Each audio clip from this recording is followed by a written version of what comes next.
fidèle internet ñu ngi leen di nuyu bu baax a baax di leen gërëm ci ànd bi ngeen ànd ak ñun fii ci Wassare Célébrité tey nag ñoo ngi dalal koo xam ni di chroniqueur bu mag fii ci Sénégal Diaz Pro International lañu ko wax ñu war a waxtaan lu yaatu ci showbiz rawatina actualité bi nga xam ni am na ci showbiz en général ci seen ay célébrité dama koy nuyu rek bàyyi ko mu nuyu ak sunu ay internet Diaz maa ngi leen nuyu. yéen saa yi Momo seen mbokk la Diaz Pro di la bëggee nag Momo di la siyaar vraiment di la nuyu di nuyu waa Wassare TV et puis suñu jàkkaarloo day nice parce que moo tax parfois ñu koy yàkkamti pour mun a jàkkaarloo ak yow parce que tamit yow doon nga xale ba nga xam ne xale bu am talent nga di liggéey bu rafet Sénégal yëpp di la apprécier ci sa liggéey quoi vraiment. di vraiment relève bi moom am na quoi li fii ñoom DJ Bruce Baye ñoom Zir Junior vraiment di nga ko mën a engagé yaa ngi def liggéey bu rafet quoi macha allah. jërëjëf mon frère en tout cas kontaan naa ça fait plaisir. maintenant Diaz dañuy dugg li nga xam ne moom moo di showbiz bi actualité bi nga xam ni am na. tout d'abord dama bëgg a xam sa impression rek ci clip bi nga xam ni Wally Ballago def na ko. di featuring bi nga xam ni def na ko moom ak Mia Guissé ak Amadeus tout d'abord musicalement. naka nga ko gisee. waaw musicalement nice quoi parce que xam nga ñooñu seen voix tey bokk na ci voix yi gën a international quoi ku ci mel ni Mia Guissé ak Amadeus vraiment. seen voix dafa international. et puis Wally am na lu muy am na benn jiw bu ñuy def Wally dina ci xam lu bari moom ñoom tamit dinañ ci xam lu bari ci seen digganteeg Wally seen digganteeg sénégalais yi quoi. alors moom Wally Ballago Seck nag clip bi am ay polémique yu ci nem yu ci am autant pour moi dañuy ñëw nag ci clip bi. waaw donc Wally Ballago daal di sol ay dàll yoo xam ni dégg naa dàll yu cher la mais ñu bëri dañuy wax que ni ay talon la sol que ni dàllu jigéen la sol que ni day promouvoir LGBT ak yooyu. waaw mais xam nga musique moom. musique du diine du l'islam. bu ko neexee sa mën a sol ay dàll coquette. ah bon c'est pas grave non mais c'est vrai parce que musique tey ñi boo xoolee tey dama koy wax sunu artistes yi pour ñu doon international du yomb comme am Youssou Ndour fi mu nekk parce que problème bi mooy que niveau international dafa laaj ay influence yu bëri dafa laaj ay link yu bëri te link yooyu dafa am nu ñuy doxee ba pare sañse yi tamit dafa am nu muy doxee pour nit ñi bàyyi la xel tenue bi ngay sol ci kaw scène ak tenue bi buñ tollalee benn affaire rek dañuy am problème mooy que tenue bi Wally war a sol ci vidéo clip ak ci kaw seenam bokkut ak tenue bi Malick Ndiaye ak Boubacar Diop war a sol ci mbedd mi. Wally su ko neexee mun na sol ay coquette pour clip bi nice bu paree simi coquette yi sànni. bu ko neexee ci kaw seenam mun na sol lu ko neex maanaam bu ko neexee sax mun na def caleçon kese def seulement kese pour rek affaire bi nice bu paree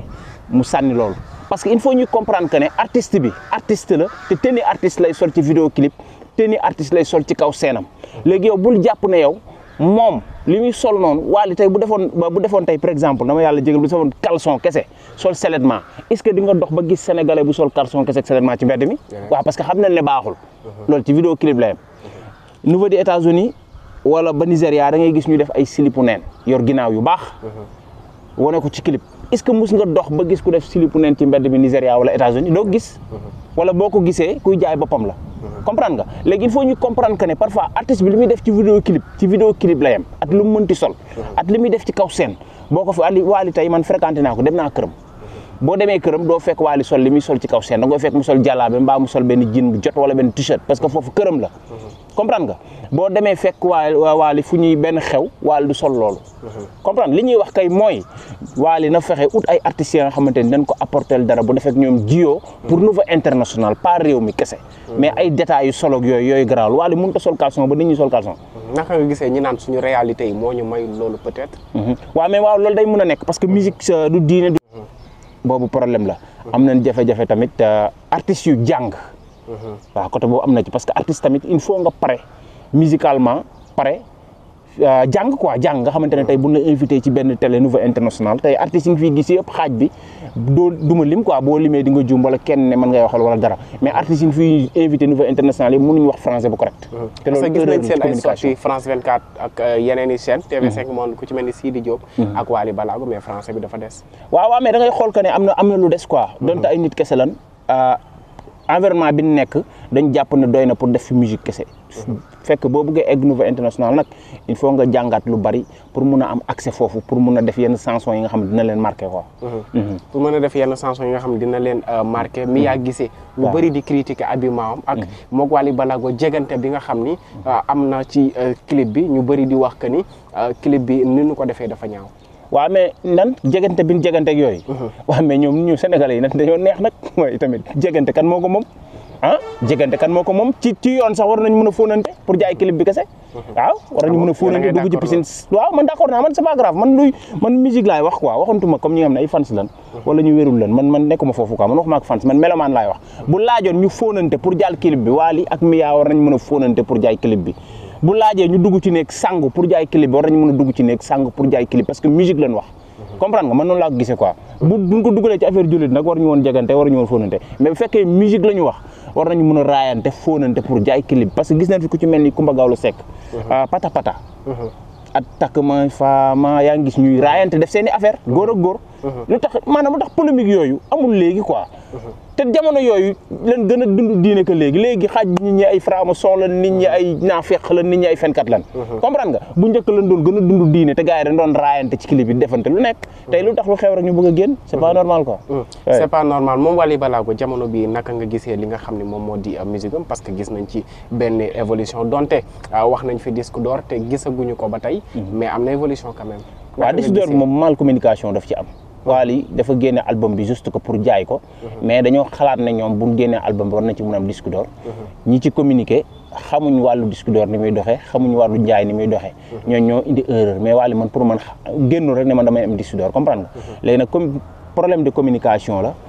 xëj na nag album bi mu génnee promotion bi ci war a am Wally defu ko ci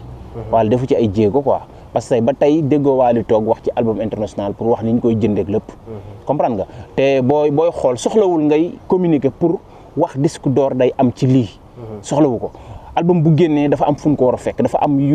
am tey plateforme yor wàllu njaay fu ci mel ni Deezer Amazon Spotify foofu ngay dem pour streamer tey benn single rek nit mën na ko génne am disque d'or ci nombre de stream yi ñu war a streamer ak nombre d'écoute personnes yi koy écoute ci àdduna bi soxlawul ñi dem di jënd album wala dara mais nit nag bu génnee album war nga mën a jënd album boo amee 50 000 exemplaires boo ko jaayee ci niveau national niveau international mun nga ci am disque d'or mais xëj na ñin chroniqué ci ñin waxee ci affaire moom moo jaaduwul mais album bi war nañoo xam suite bi parce que ba léegi nit ñi xamuñ ci dara te loolu mu ngi dox ci xelu fans yi quoi kon problème staff am la problème mu staff la ak problème moom artiste bi ci boppam moo waroon génn xamal ka ne album bi lii ak lii ak lii nii ak nii ak nii parce que am na ña nga xamante ne duñ topp sa entourage yow artiste bi la ñuy topp loo wax ñu def ko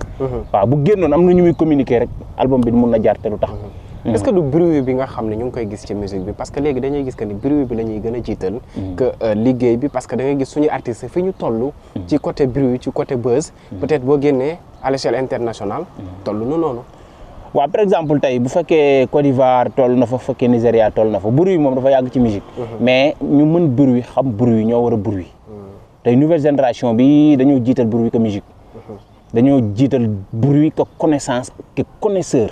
ni da nga war a doon connaisseur d'abord boo bala ngaa bruit mën nga bruit mais nga teg ko ci expérience teg ko ci xam-xam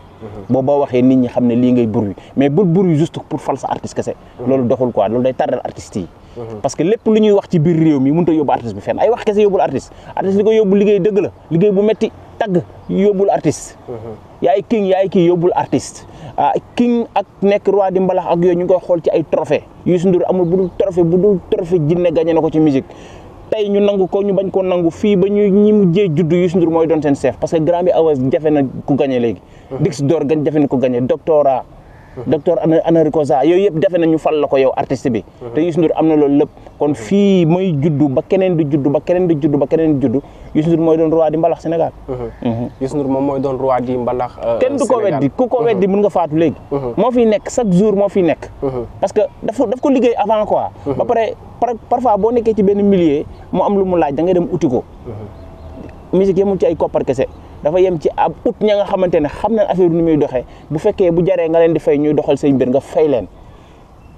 waaw foofu la affaire yi toll quoi yaa ngi koy wax léegi yaa ngi may dugal ci coowal influenceurs yi parce que gis nañ ki nga xam ne moom moo di Boucher daal di génn daal di wax que ni Pape Diouf lañ njëkk a contacté ci li nga xam ne moom moo di Jeux olympiques yi mais jiboowuñu ci wàllu prix ki nga xam ne moom moo di Met Shop daal di génn daal di koy tontu ne bu ñu jiboowul ci wàllu prix moom Boucher mu ne que ni Pape Diouf li ñu ko fay mënu cee sax yóbbu ñi nga xam ne ñoo di ay musiciens am donc ki nga xam ne moo di Met Shop ne bu ñu defee loolu kon Pape Diouf lañ yëpp ndax lu toll ni Jeux olympiques bu ñu ko fayee prix boo xam ne mënu cee sax yóbbu ay musiciens am donc moom la ñu yàpp na xoolaat boppam mu nekk coowal influenceur parce que yaa ngi koy wax léegi ñi nga boo nee bruit xel yi dafay dem ci Boucher dafay dem ci Omaro dafay dem ci Met Shop donc coow yooyu nga xam ne yaa ngi koy dégg ci diggante boobu waaw man nag boo may wax dag may wax ña nga xamante ne parfois juste que dañuy wax ci musique quoi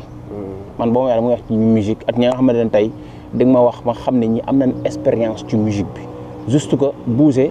nekkul ci wàllu musique nekkul ci wàllu Boucher moom day neexal affaire pour mu neex comprendre xëj na tamit li mu wax mun na nekk dëgg parce que nit ku baax la te ku baax laa ko xamal quoi mais man boo ma wax dama wax ka nga xamante ne tey da nga may wax musique ma xam ne ñii kat leen wax teg nañ ko ci musique wala boog mu ngi Google wala fenn man loolu laa gëm quoi parce que man lu ma la mës a wax fii boo demee Google boo ko tàppee da nga koy gis man foofu laa nekk moo tax détails yooyu bugguma ci dugg comme ñoom li ñuy wax neexal seen artiste waaw non ku ci nekk li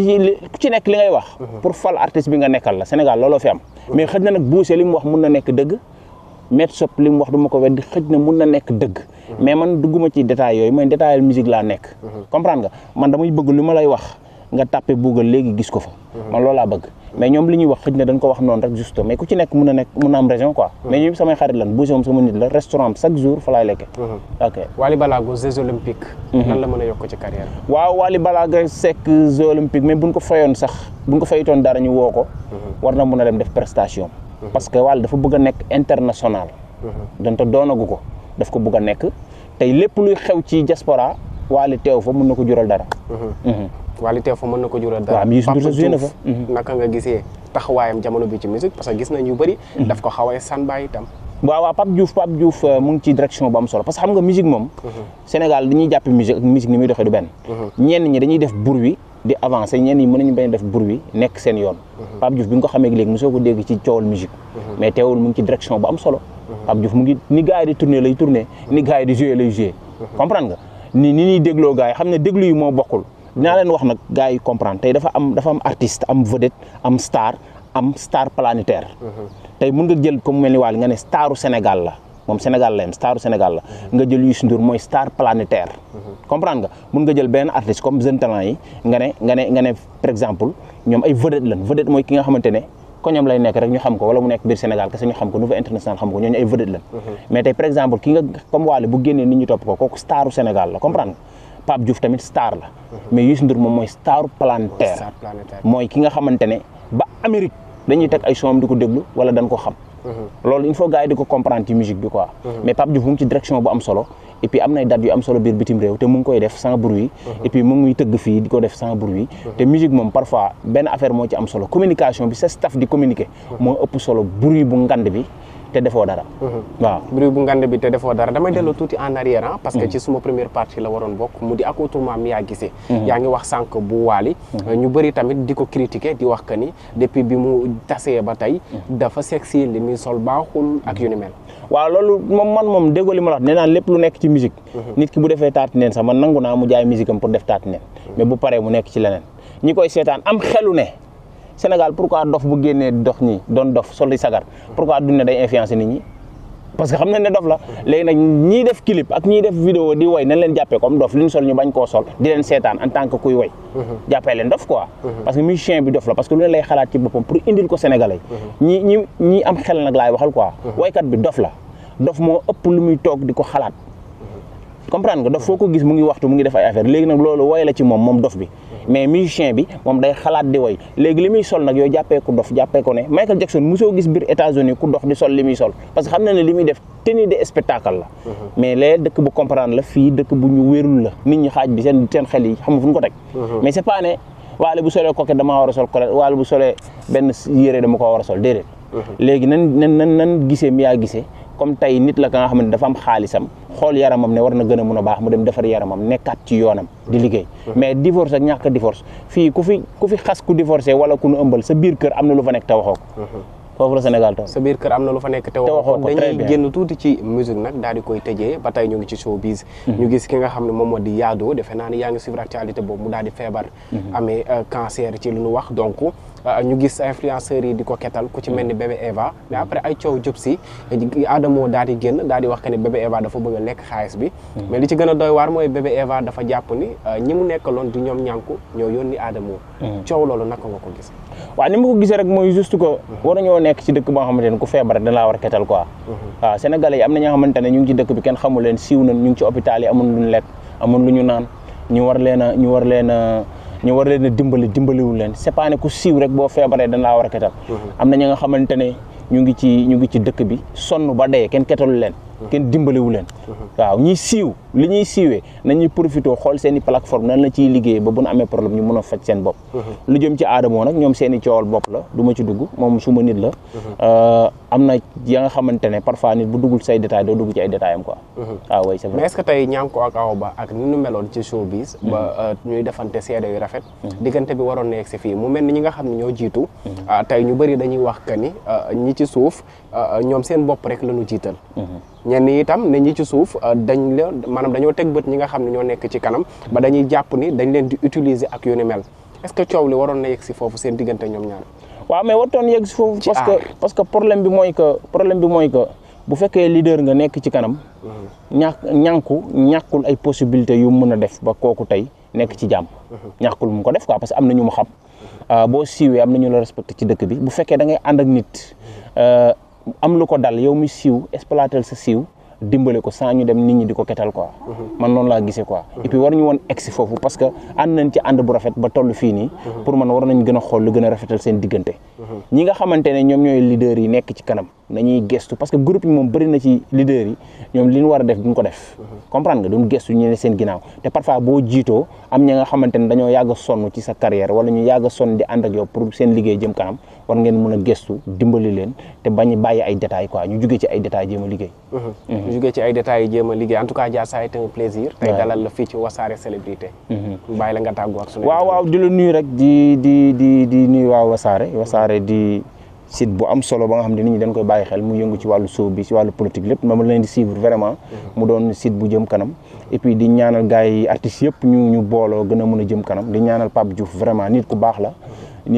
nit ku yaatu la nit ku tabe la ku ci mel ni Matar Diop Subatel tamit xam naa dinañ ñëw ci beneen émission mën a waxtaan ci Bercy bi gis nga ni mu demee Zénith bi vraiment mu doon lu am solo si di réussir ko parce que si tamit xale bu am talent la xale bu mën a woy la xale la ba nga xamante ne dama koy wax tout le temps dama ko naan li nekk sa ginnaaw war naa tax nga gën a mën a liggéey